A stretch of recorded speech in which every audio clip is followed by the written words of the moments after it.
Because most victims know their killers, Natalie's husband, Matthew Mirabal, agreed to allow investigators to search their apartment for anything connecting her to her murderer.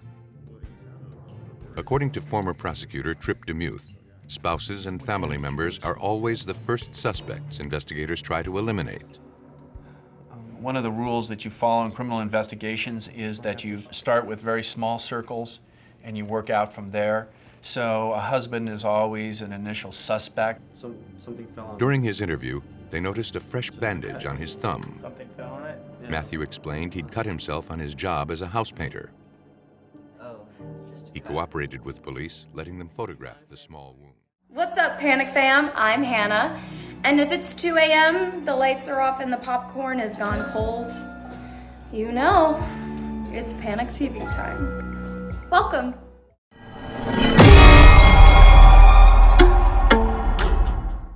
If you survived this, and this, congratulations, all right? Congratulations, but your luck runs out here.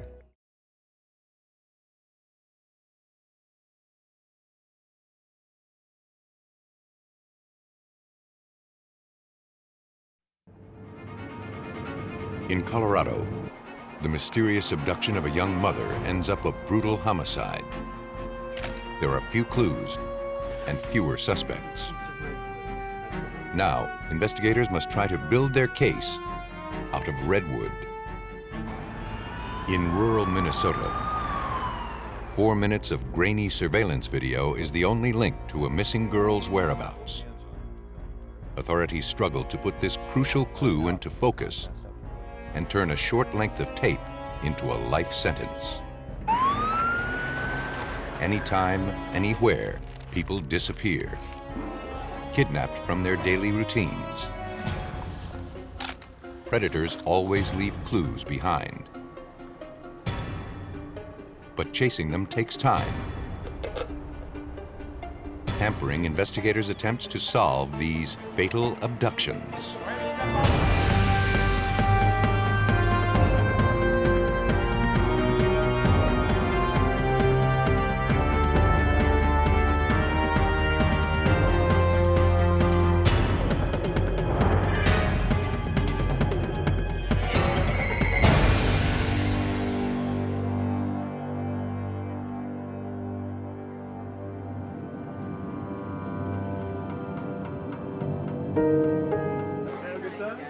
In this episode, some of the names have been changed.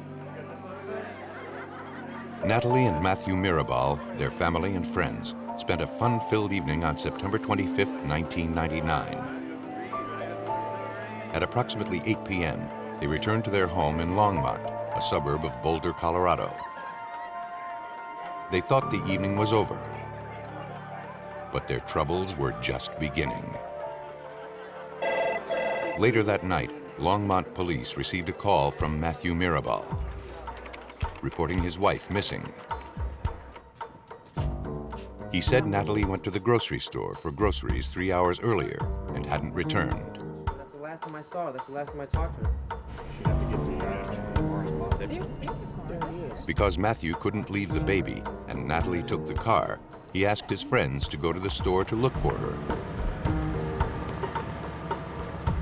But they found only her vehicle.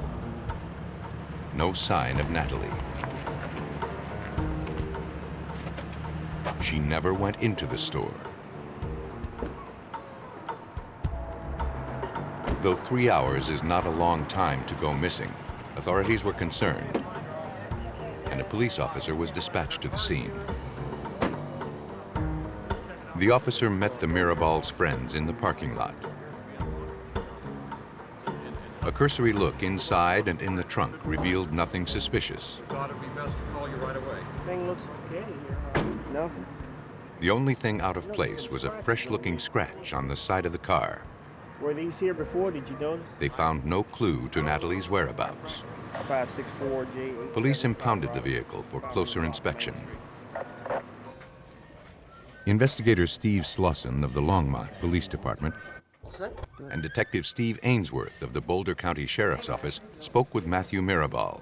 We have a lot going who went to the police station to file a missing persons report. We're doing everything we can to follow through. He told police that he and Natalie, along with their infant daughter and Natalie's brother, returned to the apartment around 11:30. No. Natalie remembered she needed to buy diapers and left for the supermarket. Her brother had already gone to bed, and Matthew fell asleep waiting for her. She left, it was about 11. When he woke up 3 hours later, she still hadn't returned. The more police learned, the more concerned they grew about her fate. She was, belonged to her church group. She had a baby. Her younger brother lived in the house with them. There was nothing to indicate that she would just run off and leave. We had to treat it as a possible abduction. I had patrol officers canvassing the neighborhood, looking or listening for anything unusual. The St. Vrain River runs through town. And so I had patrol dogs working up and down the banks, trying to get all the bases down for a genuine missing persons case. She wasn't the first young woman to disappear from a supermarket parking lot. In recent months, several women in the area had been accosted or abducted and raped on their way to their cars. The crimes remained unsolved. Former prosecutor Trip DeMuth looked for a connection. We also had reports of suspicious males in the grocery store parking lot. And we had reports at other grocery store parking lots of similar suspicious males. So you have to look at every possible suspect in any given case and chase any lead down. It's gonna lead you ultimately to the guilty party. The morning after her disappearance, Natalie's friends were busy putting up posters all over Longmont. They hoped somebody had seen her. It turned out that someone had. 12 miles away, a couple hiking made a shocking discovery. At first, they couldn't believe what they were seeing. The female victim was not only dead, she'd been decapitated.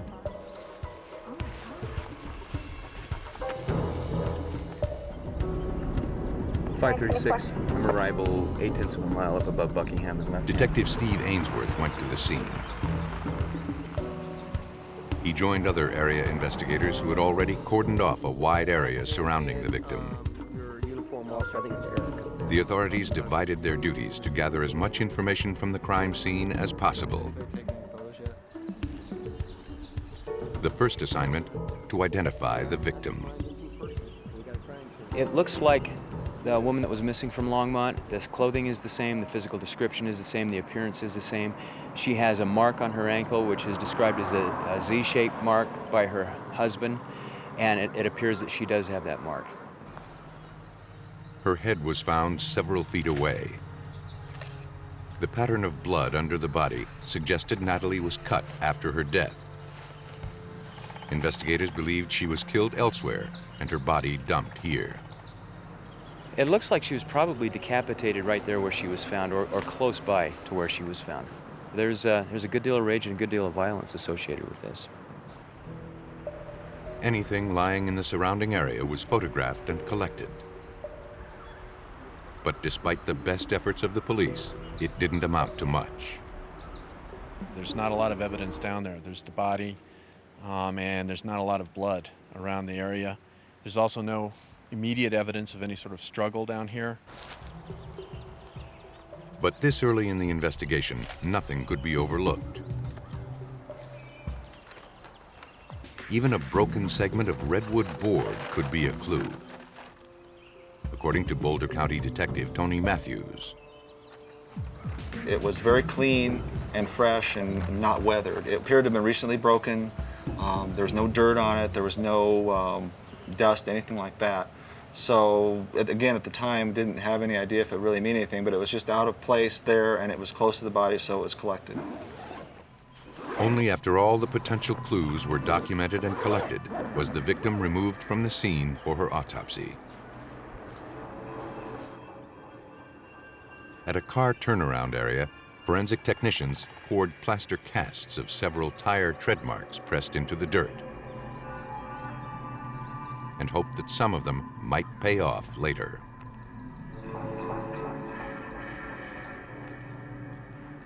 As the crime scene was being processed, a woman found a purse on a nearby road. Inside was Natalie Mirabal's identification, her wallet, and some cash. Detectives now knew the reason for her murder was not robbery. You and John could do a camp. Investigators formed a task force to chase all leads. They feared that Natalie Mirabal might be the most recent victim of a serial killer. There were transients that were being beheaded in the lower downtown Denver area, which is only about 30 minutes away. Decapitations as a general rule are not that common. And so the fact that we had a decapitation here and we had decapitations occurring down in Denver was something that I talked to Steve Ainsworth about investigating. Detective Ainsworth went to Denver looking for parallels between the cases and compared the killer's MO to the other grisly slayings. I interviewed the lieutenant of the persons unit at Denver Police Department. We went over my case, went over his cases, and there were no similarities whatsoever. No similarities meant no leads. The only facts they were sure of came from the victim herself. Unlike the other victims, the autopsy determined she had been struck on the head and strangled prior to her decapitation. And the victims of similar recent abductions were sexually assaulted. Natalie was not. In Colorado, thumbprints were collected from all licensed drivers. This enabled investigators to identify absolutely that the victim was Natalie Mirabal.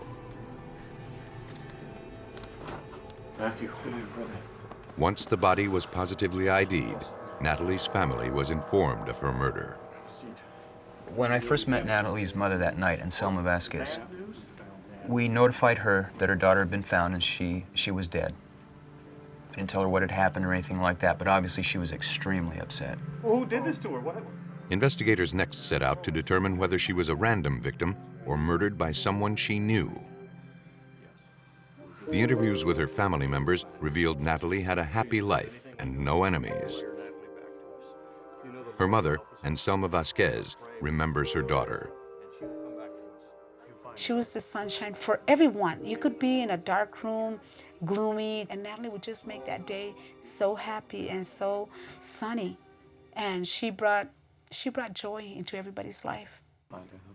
For Detective Ainsworth, it was at that moment the case became personal.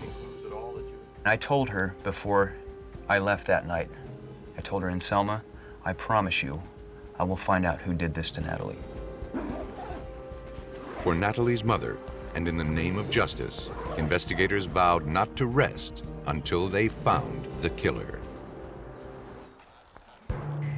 When Natalie Mirabal's decapitated body was found in the mountains, investigators faced two possible scenarios.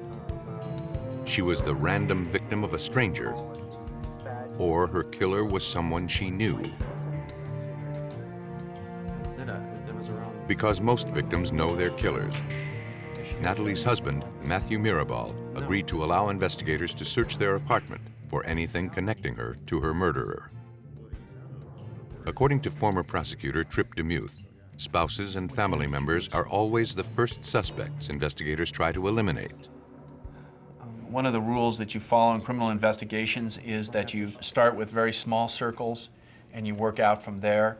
So a husband is always an initial suspect. Something fell on During his interview, they noticed a fresh bandage on his thumb. Something fell on it? Yeah. Matthew explained he'd cut himself on his job as a house painter. Oh. He cooperated with police, letting them photograph the small wound. At this point, investigators checked out anything even slightly out of the ordinary. Detective Ainsworth and his team would have the chance to sort through it all later to determine what might be relevant. Ron, I might need you to use your flashlight. Their investigation progressed to Natalie's car, impounded from the supermarket parking lot. All right. We got some plant material. The front floor was littered with leaves and twigs. We'll get a sample of these items on the floor. Forensic technicians collected all the plant material. Wedged between the seat and the console, almost hidden from view, was a pair of brown cloth work gloves. Detective Tony Matthews questioned the kind of work they'd been used for. You could see blood on them and started looking at them more closely, and there was a cut, a very small cut in the area of the left thumb. All of the potential evidence was sent to the lab. The leaf debris from the car was sent to the University of Colorado, where they were analyzed by botanist Jane Bach. Almost anywhere a car travels, it picks up bits of leaves, twigs, and seeds.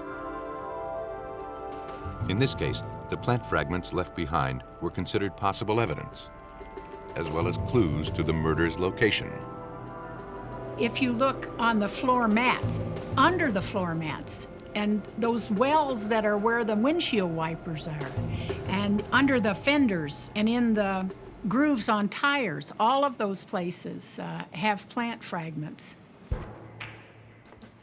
In Colorado, different plants grow in different regions. The plants in the high mountains are not the same as the ones that grow at lower altitude. After we examined these plant fragments, it was obvious that the car had been up one of the canyons around Boulder. I couldn't say exactly what canyon, and it was not characteristic of vegetation found even in landscaping around homes on the plains. Bach's findings placed Natalie's car at one of the nearby canyons. Agent Scott Pratt of the Colorado Bureau of Investigation attempted to narrow it down to the vicinity of the crime scene by examining the car's tires that were sent to the lab. He compared the tread impressions from the canyon against the tires from Natalie's car. He traced the pattern of the casts onto an acetate overlay. Then he put the overlay against the tires he wished to compare. In this way, he determined whether the model, size, and pattern of the tire matched. These details, called class characteristics, are a good start. But thousands of tires with identical class characteristics roll out of factories every day. It is only when a tire hits the road that the individual characteristics that make each tire unique are detectable. As we're driving down rocky roads, we may have the rocks take chips out of the tires, or something may put a slice in the tire. They may hit curbs that do damage to the tire. So there's different things that we look at where we can literally nail it down to that's the only tire that could have made that impression. Investigators usually count themselves lucky to collect one or two impressions of individual characteristics. In this case, Pratt considered himself more fortunate than most. What was interesting is that I had 4 different tire impressions that I was looking at. As I did my examination, I came to the conclusion that this particular vehicle could have made 3 of them. Through his efforts, Pratt could confidently say Natalie's car had been to the canyon where her body was found, and then inexplicably returned to the store parking lot. If I would have matched only 1 tire, that would have been a lot broader conclusion. But where you have 3 different tire designs on a vehicle and all 3 are present at the scene, that makes it a lot more substantial of a conclusion. Detective Matthews and his colleagues now needed to find out why Natalie's car had been returned to the parking lot. Give me a light. The idea that the killer would take her, go somewhere, come back and leave the car where he took it from really didn't make much sense. And so that was one of the big things that we just thought just doesn't make sense, and let's see how we can show what really happened. That would be a challenge. Not only did the crime lack logic, it had no motive, and not one suspect. The biggest challenges we had was, we were trying to prove a negative in a lot of ways. You know, they're trying to say that an unknown stranger came and did this, and basically that's saying the whole world is a suspect. In a case like this, the job is not to find suspects, but to eliminate them. Detective Ainsworth continued scrutinizing the victim's husband, Matthew Mirabal. Ugh, I swear my neighbors think I'm probably getting murdered right now. Matthew gave authorities permission to search the Mirabal house. Nothing seemed particularly noteworthy or suspicious, until they found a recently executed life insurance policy. It provided $250,000 to Matthew Mirabal in the event of his wife's death. The policy wasn't so unusual, except detectives found it in a briefcase stashed beneath the living room sofa. Police believed they found the first clue to Natalie's murder, a potential motive. Natalie Mirabal was dead, and Colorado investigators tried to eliminate her husband, Matthew, from the suspects list, until they hit a snag. A $250,000 life insurance policy on Natalie, issued only a few months earlier, seemed generous and a little too timely. Detective Steve Ainsworth found out something else about the policy. Matthew had purchased it in secret. He had paid with a money order from a nearby grocery store. When he would write $2.79 checks or $1.50 checks, he wrote checks for everything, but he went to this grocery store and took the trouble of getting a money order for this particular life insurance policy rather than writing a check that his wife would have seen. Green chair over there. The insurance provided a potential motive, and it steered the investigation toward Matthew Mirabal. I just wanted to ask you some questions here. First of all, he tried to get $1 million on her. He told the agent that if anything ever happened to my wife, I want to be able to stay home and take care of my baby, which is kind of unusual. Also, the amount that he was asking for, in that she didn't have an income because she was a stay-at-home mom. He didn't have an income anywhere near that kind of money. And so when it was dropped down to $250,000 and he just immediately accepted it without argument or anything, that was a little suspicious also. There's no problem, thank you. Detective Ainsworth went to the painting company where he worked to ask him some questions. But Mirabal and the other workers were out on jobs. Ainsworth took the opportunity to look around. He was careful to limit his search to outdoor public areas. He never went inside. Not knowing what exactly he was searching for, he checked the trash cans. He noticed a plastic shopping bag. I pulled it out and I looked in it, and there was this flashlight packaging with the flashlight gone, the batteries gone. There's also a cardboard tab for a pair of cotton jersey gloves. And why I took it, I can't tell you. It's just, I don't know if it didn't go with the rest of the trash or why, but so I took it. The items were sent to the crime lab, where technicians raised a fingerprint from the plastic bag. The police didn't have Matthew Mirabal's fingerprints on file to compare it against. They needed to collect more evidence. Oh, looks like the same wood that was They on the impounded car. his truck, where Detective Tony Matthews found a more significant clue, one that might link Mirabal to the crime scene. In the back of his truck was a piece of redwood, and this piece of redwood is very similar in appearance to the piece from the scene. I thought at the time, I wonder if this matches that broken off piece. Piece of redwood. The wood and other items were tagged and collected. There's another piece of redwood. Though the redwood was similar to the piece found at the crime scene, the two sections did not fit together, suggesting that a third piece was still out there, waiting to be found. Other clues also needed to be pursued. I'm not sure if After seeing the flashlight packaging, one of the detectives remembered a similar flashlight he saw during the search of Mirabal's home. Take a look at them, see what we got here. They returned to the Mirabal house to collect it.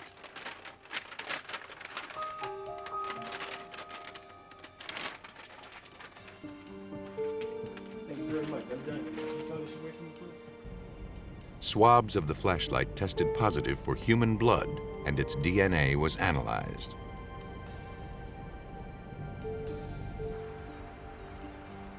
Other investigators continued to comb the crime scene in ever-widening circles. They looked for the knife used to decapitate the victim, or any other obvious clue. It paid off.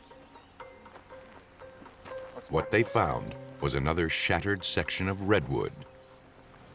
It was about an 8-inch piece, and I looked at it and it had the knot on one end, which I could tell this is going to match the other one. The 3 segments, 2 from the crime scene, 1 from Mirabal's truck, went to the crime lab for comparison. The case was literally beginning to come together. Sure enough, you could just put them together like 3 pieces of a puzzle. Though investigators couldn't build a solid case from broken lumber, the match further implicated Matthew Mirabal in the murder of his wife, Natalie. That looks good. Joe Clayton of the Colorado Bureau of Investigation examined the gloves found in Natalie's car. His expertise is serology, the study of blood and bodily fluids. Swabs revealed the stains were human blood. But that wasn't all. One of those had an obvious cut along one of the seams in the thumb area. By turning the glove inside out, I noticed that there was blood on the inside. The blood on the outside did not look like it had soaked through. It was not that thick of a stain. So I not only collected blood from the outside, I collected blood from the seam on the inside. The samples from both sides of the glove were analyzed for DNA. The DNA on the outside was consistent with Natalie Mirabal's. The DNA on the inside was not. Investigators concluded it belonged to her killer. Detectives knew Mirabal had a similar cut on his finger, and now they believed the slashed, bloody glove had put the solution to the crime within their reach. Matthew Mirabal was brought in for DNA testing and fingerprinting. Mr. Mirabal, I really appreciate you coming down here. The conclusive results came back from the lab. The blood on the inside of the glove was Matthew Mirabal's. His DNA was also found on the flashlight, along with DNA consistent with Natalie's. The prints lifted from the plastic bag found at his workplace also belonged to him. Detective Ainsworth concluded he'd purchased the flashlight and the gloves for the sole purpose of murdering his wife. And that indicates that this isn't a heat of passion thing where he just got angry and it was a substantial heat of passion where he just killed her on a spur of the moment kind of a thing. This indicated that he had planned it for a day or 2. Investigators theorized that shortly after arriving home from the street fair, Matthew and Natalie Mirabal and their infant daughter left on an errand. Matthew managed to get Natalie to an unknown location where he killed her with the redwood board, hoping to collect the insurance money.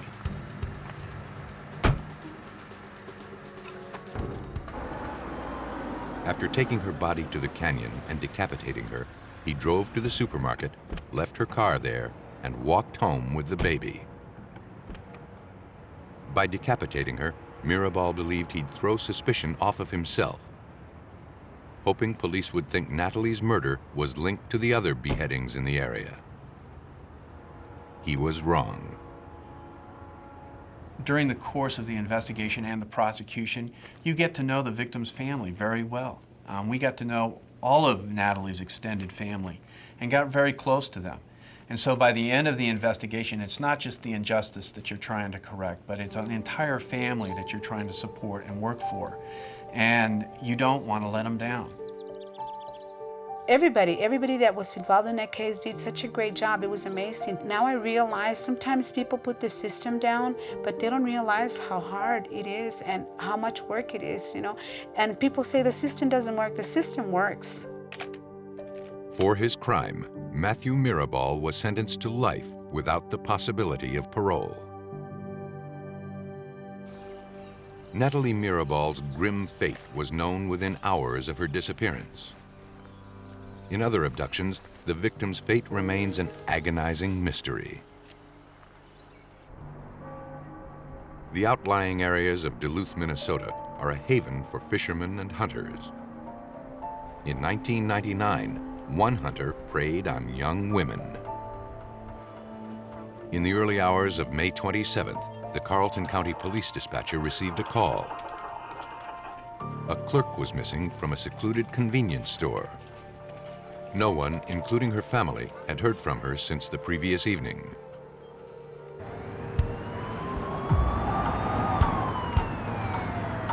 Police arrived and spoke to the owner, who discovered the store unattended. He told police the clerk, 𝐃𝐿𝐿, was very responsible and would never leave the store, even for a minute. Cash was still in the register. Whatever happened here didn't involve robbery.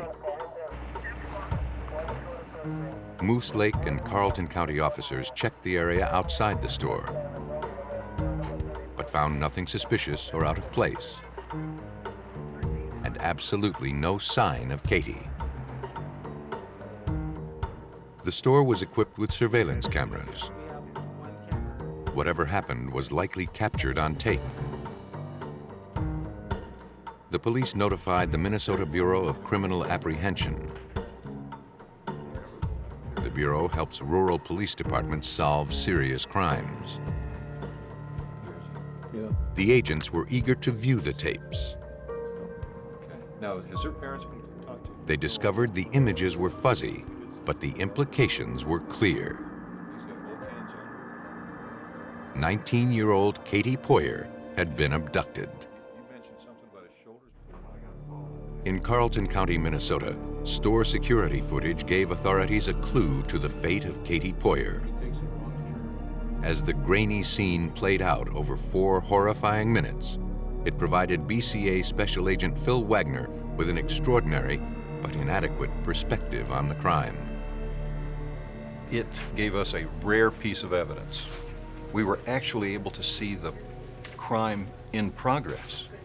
It told us where this crime happened. It told us when it happened. It showed clearly the victim. The only thing it didn't tell us was who did it. Whoever he was, investigators needed to find him right away.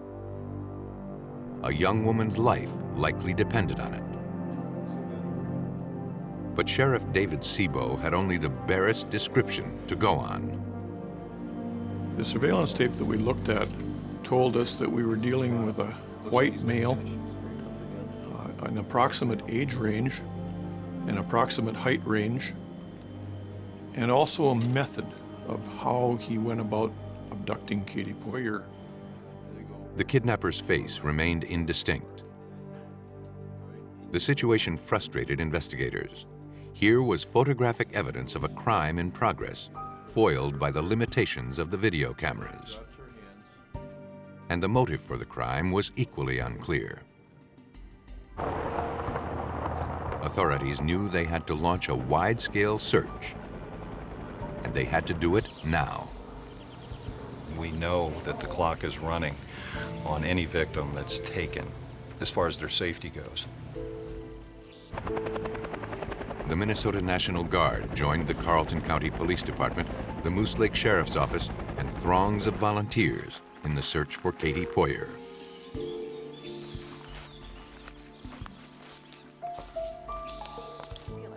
Everybody loves Katie. Police spoke to the victim's mother to see if perhaps Katie mentioned being stalked or followed, or if she was having trouble with anyone. Her mother couldn't think of any problems her daughter might have had. In fact, it was a happy time. Katie had just moved in with her fiancé and was excited about her new apartment. She had many friends and was working her way through college. She was also considering becoming a police officer. Thank you. You're welcome. Because now you've got a cook in your own house. Mrs. Poyer urged the police to find her daughter. Okay, ma'am. Good day. They assured her they would do everything in their power to bring Katie home. In the days that followed, hundreds of law enforcement personnel and volunteers were brought in to aid in the search. But as the search went on, investigators' hopes of finding Katie alive were dwindling.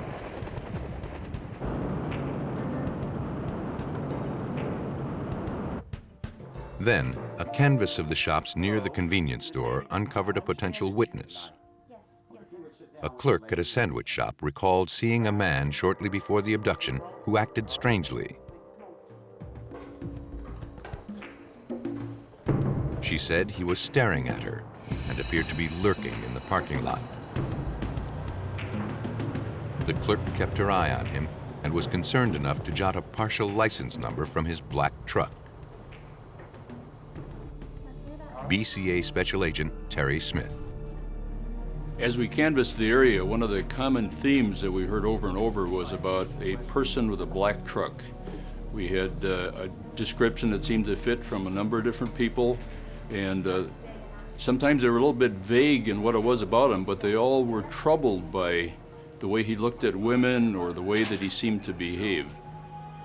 From witness descriptions, investigators managed to put together a rough sketch. The information gathered from the witnesses suggested that Katie was in the hands of a sexual predator. Well, what happened in the other 6 cases? Authorities held a press conference to enlist the public's help.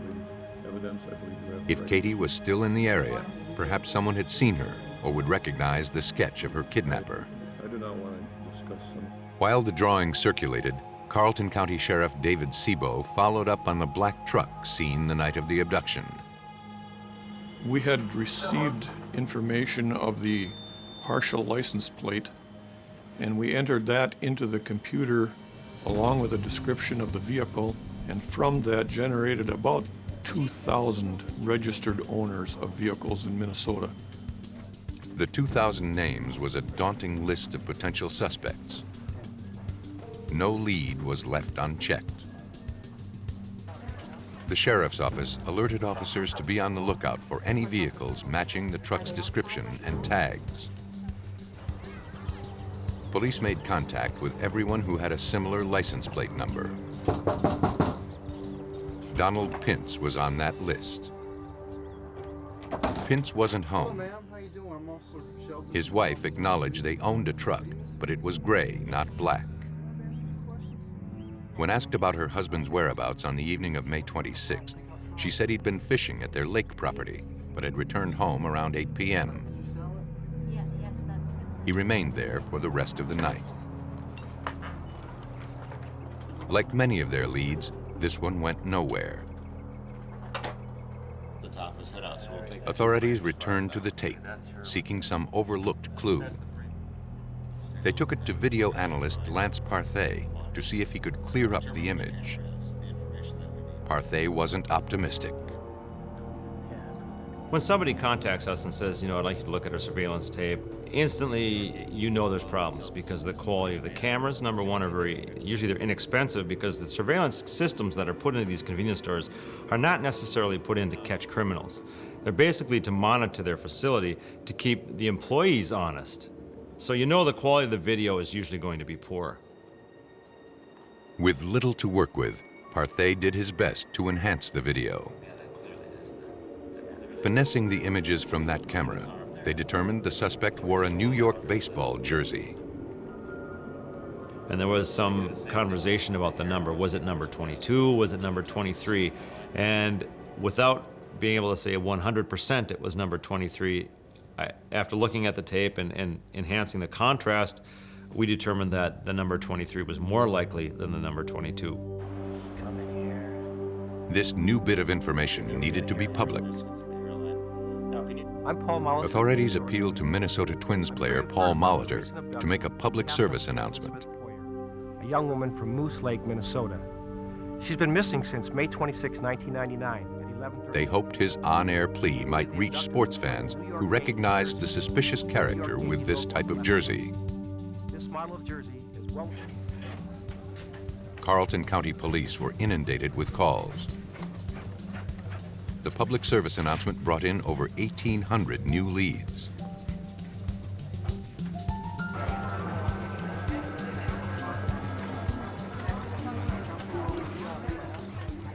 Some of the callers even reported to have seen Katie. But none of the leads led to Katie, and hope she was still alive faded. As authorities narrowed down the leads, one man, a convicted sex offender named Samuel Becker, resembled the sketch. Becker denied any involvement or knowledge of 𝐃𝐿𝐿𝐻 abduction. Investigators noticed the large tattoo on his forearm and needed to find out whether the suspect on the videotape had similar markings. He agreed to cooperate with authorities and allow himself to be taped by the store's security cameras. When still photographs from both tapes were evaluated, authorities noticed tattoos on Becker's arm were clearly visible. Katie's kidnapper had no visible tattoos. Samuel Becker was not their man. BCA Special Agent Terry Smith and his team hit many dead ends as they eliminated suspects. There were several people who became strong suspects for a period of time in the case. Sometimes they started out looking very, very good for the crime, and then we would either be able to establish that they couldn't have done it, or it didn't look like they had done it, and somebody else would become the preeminent suspect. A man phoned authorities to say his co-worker, Donald Turner, wore a blue and white number 23 baseball jersey. He used to wear his hair long, but recently cut it short. Turner also drove a black truck. If you could slap one character for their dumb decisions, who would it be? Huh? Go on, vent in the comments. I can't wait to read.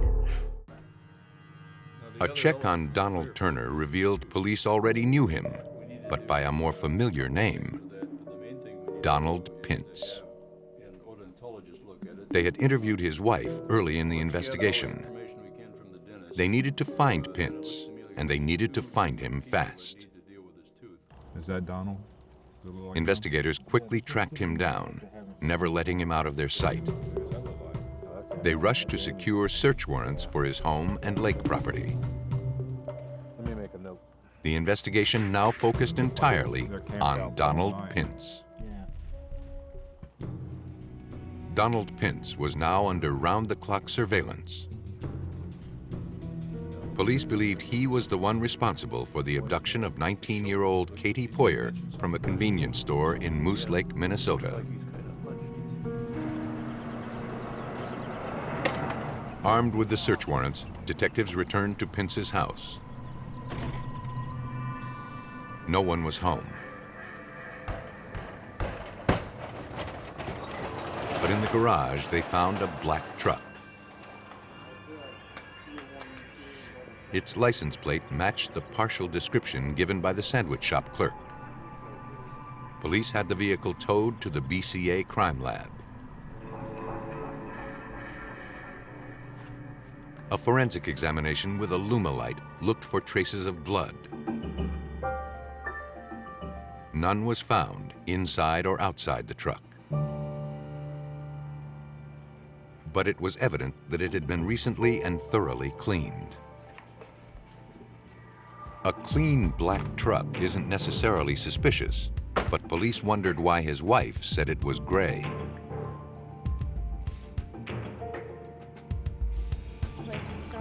Next, investigators searched Pintz's lakeside property, eventually focusing on the fire pit, where they screened the cold ashes.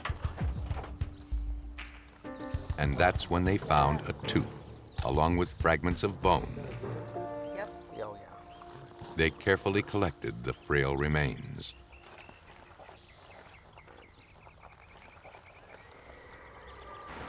At Hamline University in Minnesota, anthropologist Susan Thurston Meister delicately sorted the fragments. Her first assignment, to determine if they were animal or human. There are two ways of determining the difference between human bones and animal bones. The first is using your naked eye and just looking at the shape and the contours and the texture of the bone and where the muscle attachment areas are. The second way is to look at the microscopic structures. In humans, the microscopic structure is very chaotically organized. They impinge on one another, they bump up against one another, and in animals, non-human animals, they are arranged in parallel rows. The bones had come from a human. And from the pattern of chips and cracks on the surface, she determined the victim was incinerated shortly after death. After piecing together the larger bones, she had more information to share about the victim. I was able to determine that the individual was female, of slight stature and build, and also that she was between the ages of 19 and 24 years of age. The bones revealed key clues. The victim resembled 𝐃𝐞𝐭𝐤. But a fundamental question lingered. Were these actually Katie's remains? Be honest. Did you watch the last scene through your fingers? Comment yes or no. The focus shifted to the tooth retrieved from the fire pit. The Bureau of Criminal Apprehension sent it to forensic odontologist Thomas Rumreich for analysis. The tooth was tested for DNA. However, the tooth was so badly burned that any DNA evidence had been destroyed by the intense heat of the fire. Dr. Rumreich needed to find another way to match this tooth with the victim. From its shape, and by reconstructing some of the jaw fragments, he determined the position of the molar in the victim's mouth. By coincidence, 𝐃𝐞𝐭𝐤 had had the filling of that tooth replaced 2 weeks before her abduction. The burned tooth's filling had melted out during the fire. Because filling materials vary, Dr. Rumreich had the remains analyzed. Because we had discovered that there was some evidence of metal fragments in the burned remains, we had those analyzed by the metallurgical folks at the BCA to determine if any of the components of that metal fragment corresponded with what we commonly use in filling material today. Most silver fillings are made of a combination of metals called amalgam. Katie's dentist had also used a new dental adhesive to help the amalgam stay in the tooth. Analyzing the tooth from the fire pit, BCA forensic scientist Donald Melander made a compelling discovery. Traces of that same adhesive. Since this is a new product, one would not expect to see it. The product had only been on the market for 6 months. And in fact, the dentist was using a sample that had been supplied to her at a dental show. So it's quite unique. Investigators had gathered ample evidence against Donald Pintz. The dental adhesive gave them enough to pick him up. Authorities moved in for the arrest. Driver, hands out the window. Step out of the car. Move now. Stay there. Don't move.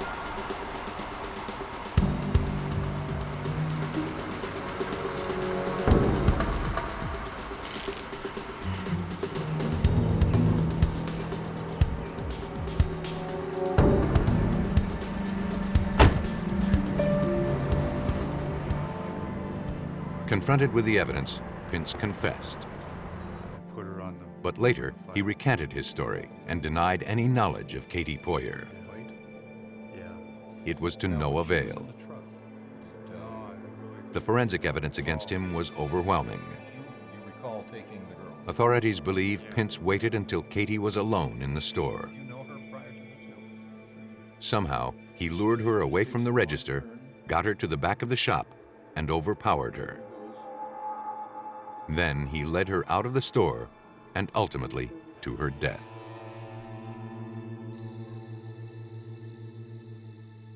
He disposed of her body in the fire pit at his lakeside property.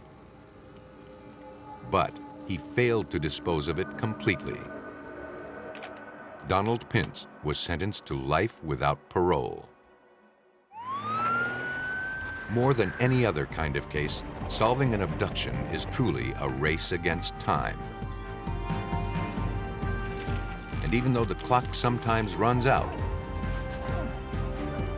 the race to justice continues to the end.